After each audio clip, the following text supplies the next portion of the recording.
നമസ്കാരം. മെട്രോമാറ്റിനി ന്യൂസിലേക്ക് എല്ലാ മലയാളികൾക്കും സ്വാഗതം. മലയാളികളെ ഏറെ വേദനിപ്പിച്ച ഒരു വിയോഗം തന്നെയാണ് കലാഭവൻ നവാസിൻ്റേത്. അദ്ദേഹത്തിന്റെ വിയോഗം നടന്ന് ഇപ്പോൾ 2 ദിവസം കഴിഞ്ഞെങ്കിലും ആ ഒരു വേദനയിലാണ് ഇന്നും മലയാളികളുള്ളത്. തന്റെ സഹപ്രവർത്തകർ പോലും ആ ഒരു വിയോഗം താങ്ങാനാവുന്നതിലും അപ്പുറമാണെന്ന് പറയുന്നു. മാത്രമല്ല, ഒരിക്കലും പ്രതീക്ഷിക്കാത്ത ഒരു വിയോഗം തന്നെയായിരുന്നു നവാസിൻ്റേത്. കലാഭവൻ നവാസിന്റെ മരണം കുടുംബത്തിനും സിനിമാ ലോകത്തിനും വലിയ ഞെട്ടലാണ് ഉണ്ടാക്കിയത്. ഷൂട്ട് കഴിഞ്ഞ് ഹോട്ടൽ മുറിയിലേക്ക് പോയ നവാസിനെ പിന്നീട് മരിച്ച നിലയിൽ റൂം ബോയാണ് കാണുന്നത്. ഹൃദയാഘാതമാണ് മരണത്തിന് കാരണമായത്. 51 വയസ്സിലാണ് പ്രിയ നടൻ ലോകത്തോട് വിട പറഞ്ഞിരിക്കുന്നത്, അതും അപ്രതീക്ഷിതമായി. മിമിക്രി കലാരംഗത്ത് വർഷങ്ങളുടെ അനുഭവ സമ്പത്തുള്ള നടനായിരുന്നു കലാഭവൻ നവാസ്. അനുകരണ കലയുടെ സൂപ്പർ സ്റ്റാർ പദവിയിലേക്ക് ഉയർന്ന ആൾ കൂടിയാണ് കലാഭവൻ നവാസ് എന്ന് ഇവിടെ കൂട്ടിച്ചേർക്കാം. എല്ലാവർക്കും നവാസ് എന്ന് പറയുന്നത് സഹോദര തുല്യനായിരുന്നു. ദിലീപും നാദൃഷയും ജയറാമും ഒക്കെയായി അടുത്ത ബന്ധം പുലർത്തുന്ന നവാസ് നിരവധി താരങ്ങൾക്ക് അടുത്ത ബന്ധമുള്ള സുഹൃത്ത് തന്നെയാണ്. ഇപ്പോൾ അദ്ദേഹത്തിന്റെ മരണത്തിന് ശേഷം നിരവധി പേർ രംഗത്തെത്തിയിരുന്നു. ഇപ്പോൾ ഹരിശ്രീ യൂസഫ് ഇടർന്ന സ്വരത്തിൽ പങ്കുവച്ച ചില കാര്യങ്ങളാണ് സോഷ്യൽ മീഡിയയിൽ ചർച്ചയാകുന്നത്. നവാസിന്റെ വേർപാട് അദ്ദേഹത്തിന്റെ പ്രിയപ്പെട്ടവർക്ക് ഇപ്പോഴും വിശ്വസിക്കാനാകുന്നില്ല. അദ്ദേഹത്തിന്റെ വ്യക്തിത്വം തന്നെയാണ് അതിനുള്ള ഏറ്റവും വലിയൊരു കാരണം. വർഷങ്ങളായുള്ള പരിചയമാണ്. അദ്ദേഹത്തിന്റെ ജ്യേഷ്ഠൻ നിയാസ് ആണെങ്കിലും അങ്ങനെ തന്നെയാണ്. എന്ത് സംഭവമുണ്ടെങ്കിലും സൊല്യൂഷൻ പറഞ്ഞു തരുന്ന ആളാണ് നവാസ്. യൂസഫെ എന്ന് പറഞ്ഞുകൊണ്ട് ഒരു ചിരിയുണ്ട്, അതിനിയില്ല. രാജൻ പി ദേവിന്റെ ട്രൂപ്പിൽ ജോലി ചെയ്യുന്ന സമയത്താണ് ഞങ്ങൾ പരിചയപ്പെടുന്നത്. എല്ലാവരോടും സ്നേഹമുള്ള, ആർക്കും നെഗറ്റീവ് പറയാനില്ലാത്ത, പുഞ്ചിരി തൂകുന്ന മനുഷ്യൻ. ദേഷ്യത്തോടെയുള്ള ഒരു മുഖം അദ്ദേഹത്തിനില്ല. മരിക്കുന്നതിന് 2 ദിവസം മുൻപും എനിക്ക് മെസ്സേജ് ഇട്ടു. അത് ഇങ്ങനെയായിരുന്നു: ഞാൻ പ്രകമ്പനം എന്ന പടം ചെയ്തുകൊണ്ടിരിക്കുക ചോറ്റാനിക്കരയിലാണ്. 15 ദിവസത്തോളം കഴിയും തീരാൻ. പിന്നെ ഒരു പടം കൂടിയുണ്ട്, അതൊരു സെപ്റ്റംബർ ആകും കഴിയാൻ. അത് കഴിയുമ്പോൾ കാണാമെന്ന് പറയുകയും ചെയ്തതാണ്. സിനിമ സംവിധാനം ചെയ്യണം എന്ന ആഗ്രഹവും അദ്ദേഹത്തിനുണ്ടായിരുന്നു. എന്നാൽ എന്തുകൊണ്ടോ വർക്കായില്ല. ലണ്ടനിലേക്ക് പോകാൻ തയ്യാറെടുത്തുകൊണ്ടിരിക്കുകയായിരുന്നു നവാസ്. അതിന്റെ ഇടയ്ക്കാണ് മരണം. അതേസമയം കണ്ണീരോടെ ദിലീപിന് അയച്ച മെസ്സേജ്: ദിലീപെ, ഞാൻ വെള്ളിയാഴ്ച വരെ ഉള്ളൂ, അന്ന് ഉച്ച കഴിഞ്ഞു പോണം. ഇത് കേൾക്കുമ്പോൾ അദ്ദേഹം നേരത്തെ മരണം കണ്ടോ എന്ന് പോലും നമുക്ക് തോന്നിപ്പോകും. കലാഭവൻ നവാസ് മരിക്കുകയോ ചിന്തിക്കാൻ വയ്യ. ഒരു അസുഖവുമില്ലാത്ത, ആരോഗ്യമേറെ ശ്രദ്ധിക്കുന്ന ആള് മരിച്ചു എന്ന് കേട്ടപ്പോൾ സത്യമാകല്ലേ എന്നാണ് ഹൃദയമുരുക്കി പ്രാർത്ഥിച്ചത്. കണ്ണീരോടുകൂടിയാണ് എല്ലാ ആർട്ടിസ്റ്റുകളും അദ്ദേഹത്തിന് യാത്രയാക്കിയതെന്നും യൂസഫ് ഇടർന്ന സ്വരത്തിൽ പറയുന്നു. അതേസമയം എന്തൊരു പോക്കാണ് ഈ പോയത് നവാസെ. ഈ ഒരു ഒറ്റ ചോദ്യത്തോടെയാണ് കലാഭവൻ നവാസ് എന്ന ഏവർക്കും പ്രിയപ്പെട്ടവന്റെ മരണവാർത്ത പ്രിയപ്പെട്ടവർ ഉൾക്കൊണ്ടത് തന്നെ. ഒരു അസുഖവും പ്രത്യേകിച്ചില്ലാത്ത ഒരാളായിരുന്നു. എത്ര വേഗമാണ് മരണത്തെ വരിച്ചത്. നവാസിന്റെ ഏറ്റവും പ്രിയപ്പെട്ടവർക്ക് ഈ യോഗം അവർ ജീവിക്കുന്ന കാലം അത്രയും ഉൾക്കൊള്ളാൻ സാധിക്കുകയുമില്ല.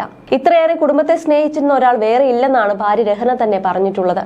എന്റെ ജീവിതത്തിൽ സംഭവിച്ചിട്ടുള്ള ഏറ്റവും നല്ല കാര്യം അത് എന്റെ നവാസിക്ക മാത്രമാണ്.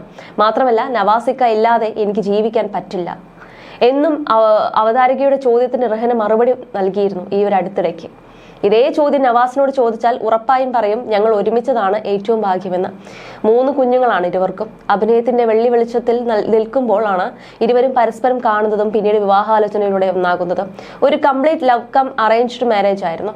നവാസ് ഇല്ലാതെ എങ്ങനെ റഹന മുൻപോട്ട് പോകുമെന്നാണ് മിക്ക കമന്റുകളും നവാസിന്റെ മരണവാർത്തയിൽ നിറയുന്നതും.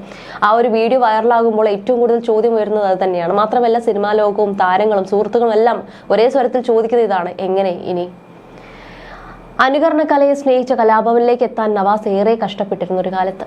സ്കൂൾ പഠന സമയത്ത് മുതൽ മിമിക്രിയിലും പാട്ടിലുമെല്ലാം തന്റെ കഴിവ് തെളിയിച്ച കലാകാരൻ നടൻ അബൂബക്കറിന്റെ മകൻ. ആദ്യം അച്ഛന്റെ ലേബലിൽ അറിയപ്പെട്ടിരുന്നുവെങ്കിലും പിന്നീട് അദ്ദേഹം അനുകരണ കലയിൽ സ്വന്തമായി മേലുവിലാസമുണ്ടാക്കി. 1995 ചൈതന്യം എന്ന ചിത്രത്തിലൂടെയാണ് സിനിമയിൽ അരങ്ങേറ്റം കുറിച്ചത്.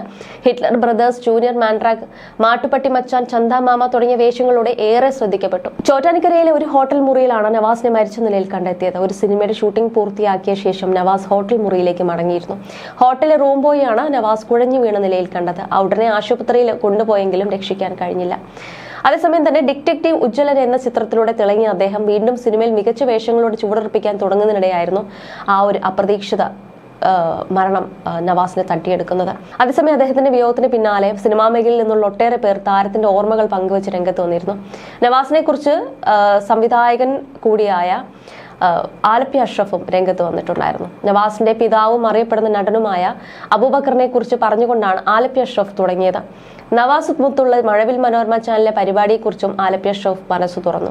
കുറച്ചു നാൾ മുമ്പ് ഒരു അഭിമുഖത്തിൽ നവാസ് പറഞ്ഞ വാക്കുകൾ അറം പറ്റിയെന്നാണ് ആലപ്പി അഷ്റഫ് പറയുന്നത്. ആലപ്പി അഷ്റഫ് വാക്കുകൾ ഇങ്ങനെയായിരുന്നു: നവാസിന്റെ പിതാവ് അബൂബക്കർ അഭിനയിച്ച ദീപ് എന്ന ചിത്രത്തിൽ 50 വർഷങ്ങൾക്ക് മുൻപ് ഞാനും ഒരു വേഷം ചെയ്തിരുന്നു. 3 മക്കളാണ് അബൂബക്കറിന്.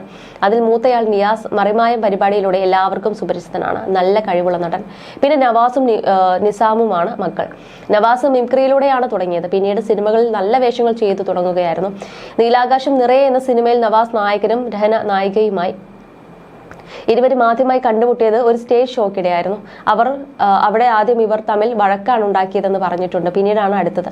സിനിമയിൽ എന്ന പോലെ അവർ ജീവിതത്തിലും ഒരുമിച്ചു. രഹനയുടെ കൈ മുറുകെ പിടിച്ച് മരണം വരെ പരസ്പരം സ്നേഹിച്ച് മാതൃകാപരമായ ഒരു ജീവിതമാണ് നവാസ് ജീവിച്ചിരുന്നത്. നവാസ് ഒരു സമ്പൂർണ്ണ കലാകാരനായിരുന്നു. സകലകലാ വല്ലഭൻ എന്ന് വിളിക്കാവുന്ന വ്യക്തി. പാട്ടിലായാലും മിമിക്രിയിലായാലും അഭിനയത്തിലായാലും അദ്ദേഹം കഴിവ് മികച്ചവ തന്നെയായിരുന്നു. എല്ലാ മേഖലയിലും കയ്യൊപ്പ് ചാർത്തിയിട്ടുണ്ട്. യാതൊരു ദുശീലവും ഇല്ലായിരുന്നു. പുകവലി, മദ്യപാനം ഒന്നുമില്ലായിരുന്നു. നമ്മളെല്ലാം കുടുംബത്തെ സ്നേഹിക്കുന്നവരാണ്. എന്നാൽ അതുക്കും മേലെയാണ് നവാസിന്റെ കുടുംബം സ്നേഹം. ഒരു അഭിമുഖത്തിൽ നവാസ് ഭാര്യയ്ക്ക് വേണ്ടി പാട്ട് പാടുന്നുണ്ട്. പൂമുഖവാതിൽക്കൽ എന്ന ഗാനമാണ് ആലപിച്ചത്. അത് കേൾക്കുമ്പോൾ നമുക്ക് തോന്നിപ്പോകും വരികൾ പോലും രഹനയെ കുറിച്ചാണോ എന്ന്. അത്രയും സ്നേഹത്തോടെ രഹനയുടെ കണ്ണുകളിൽ നോക്കിയായിരുന്നു നവാസ് ആ പാട്ട് പാടിയത്. മഴവിൽ മനോരമയിലെ സിനിമാ ചിരുമായിൽ ഞാനും നവാസും ക്യാപ്റ്റൻ രാജു ചേട്ടനും പങ്കെടുത്തിരുന്നു. അതിൽ അവതാരകൻ സംവിധായകൻ സിദ്ദീഖായിരുന്നു. അവർ 3 പേരും ഇപ്പോഴില്ല. ഞാൻ മാത്രമാണ് ഇനി അതിൽ ബാക്കിയുള്ളത്. മരണം എന്ന് പറയുന്നത് രംഗബോധമില്ലാത്ത കോമാളിയാണല്ലോ. നവാസ് കൃഷിയെ സ്നേഹിച്ചിരുന്നു, പ്രകൃതിയെയും. ഷൂട്ടിംഗ് സ്ഥലത്ത് വെച്ച് നെഞ്ചുവേദന ഉണ്ടായിരുന്നു. പെട്ടെന്ന് തന്നെ ആശുപത്രിയിൽ എത്തണമെന്ന് ഡോക്ടർ പറഞ്ഞെങ്കിലും വേണ്ടെന്ന് വെച്ചതായിരുന്നു. ഷൂട്ട് മുടങ്ങിയുണ്ടെന്ന് കരുതിയതാവാം. ഒരു അഭിമുഖത്തിൽ നവാസ് പറഞ്ഞിരുന്നു, വീട്ടിലേക്ക് എത്താൻ പറ്റുമെന്ന് ഉറപ്പില്ലാത്ത നിസ്സഹായർ അല്ലേ മനുഷ്യരെന്ന്. ആ വാക്കുകൾ അറം പറ്റിയതുപോലെയായെന്നാണ് അദ്ദേഹം പറയുന്നത്. വാത്സല്യം എന്ന സിനിമയിലെ കുഞ്ഞമ്മാവൻ എന്ന കഥാപാത്രമായി എത്തിയ ആളാണ് നവാസിന്റെ പിതാവ് അബൂബക്കർ. ഇന്നും ഈ കഥാപാത്രം പ്രേക്ഷകരുടെ മനസ്സിലുണ്ട്. നാടകത്തിലും സിനിമയിലും ശ്രദ്ധേയ വേഷം ചെയ്തു അബൂബക്കർ സ്വഭാവ നടനായും ഹാസ്യ നടനായും പ്രേക്ഷകർക്ക് മുമ്പിൽ എത്തിയിരുന്നു. മക്കൾ സ്വന്തം നിലയിൽ ജീവിതത്തിൽ മുന്നേറണമെന്നും സ്വയം പര്യാപ്തത നേടണമെന്നും അബൂബക്കറിന് നിർബന്ധമുണ്ടായിരുന്നു. ഒരിക്കൽ പിതാവിനെ കുറിച്ച് കലാഭവൻ നവാസ് സംസാരിച്ചിട്ടുണ്ട്. വീട്ടിൽ ദാരിദ്ര്യമുണ്ടായിരുന്നു. കലാരംഗത്തോട് ഞങ്ങൾക്കുണ്ടായ താല്പര്യം ബാപ്പ മൗനമായി സപ്പോർട്ട് ചെയ്തു. ബാപ്പ പറഞ്ഞ കഥകളിൽ നിന്നാണ് ഞങ്ങളുടെ സ്കിറ്റുകൾ ഉണ്ടായത്. വർഷങ്ങളോളം കളിച്ച സ്കിറ്റുകൾ അവരുടെ അനുഭവങ്ങളിൽ നിന്നുണ്ടായതാണെന്നും കലാഭവൻ നവാസ് പറഞ്ഞു.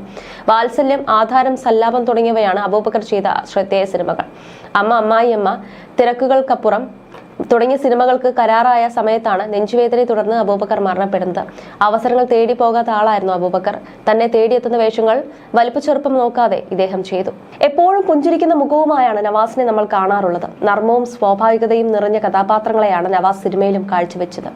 അകാലത്തിൽ വിട്ടുപിരിഞ്ഞ പ്രിയപ്പെട്ട സഹോദരന് ആദരാഞ്ജലികൾ. മോഹൻലാൽ സോഷ്യൽ മീഡിയയിൽ കുറിച്ചത് ഇങ്ങനെ: സഹപ്രവർത്തകർ നിരവധി പേർ നവാസിന്റെ മരണത്തിൽ വൈകാരികമായി പ്രതികരിച്ചു. നടി സ്നേഹ ശ്രീകുമാറും വൈകാരികമായ അനുശോചനക്കുറിപ്പ് പങ്കുവച്ചിട്ടുണ്ട്. നവാസിക്ക എനിക്ക് സഹോദരനും ഗുരുസ്ഥാനീയയുമാണ്. ഒന്നിച്ചുള്ള പരിപാടികൾ, യാത്രകളെല്ലാം ഓർമ്മയായി. ആരോഗ്യകാര്യങ്ങൾ ശ്രദ്ധിച്ചിരുന്നു. ദുശീലങ്ങളില്ല. നന്നായി സംസാരിക്കും, പെരുമാറും. അങ്ങനെ ഏറ്റവും പ്രിയപ്പെട്ട നവാസിക്കയുടെ കുടുംബം ഞങ്ങളുടേതുമാണ്. ഈ വിയോഗം ഉമ്മയ്ക്കും രഹന ചേച്ചിക്കും മക്കൾക്കും സഹിക്കാനുള്ള ശക്തി കൊടുക്കണേ എന്ന പ്രാർത്ഥന മാത്രം. ചെറുപ്പം മുതലേ കുടുംബത്തിലെ എല്ലാ കാര്യങ്ങളും ഏറ്റെടുത്ത നിയാസിക്കയ്ക്ക് കുറേയൊക്കെ പിടിച്ചു നിൽക്കാൻ പറ്റും. പുറത്ത് കാണിക്കാത്ത ആ മനുഷ്യൻ സ്വയം ഒരുങ്ങുന്നത് ഞങ്ങൾക്ക് മനസ്സിലാകുന്നുണ്ട്. എല്ലാവർക്കും ഇഷ്ടമുള്ള ഒരു മനുഷ്യൻ പെട്ടെന്നില്ല എന്ന് പറയുമ്പോൾ ഇപ്പോഴും വിശ്വസിക്കാൻ പ്രയാസം. ചെയ്തു വെച്ച പരിപാടികളും കഥാപാത്രങ്ങളും നിലനിൽക്കും. അത് കലാകാരനായതുകൊണ്ടുള്ള ഒരു അനുഗ്രഹമാണെന്നും സ്നേഹ ശ്രീകുമാർ കുറിച്ചു.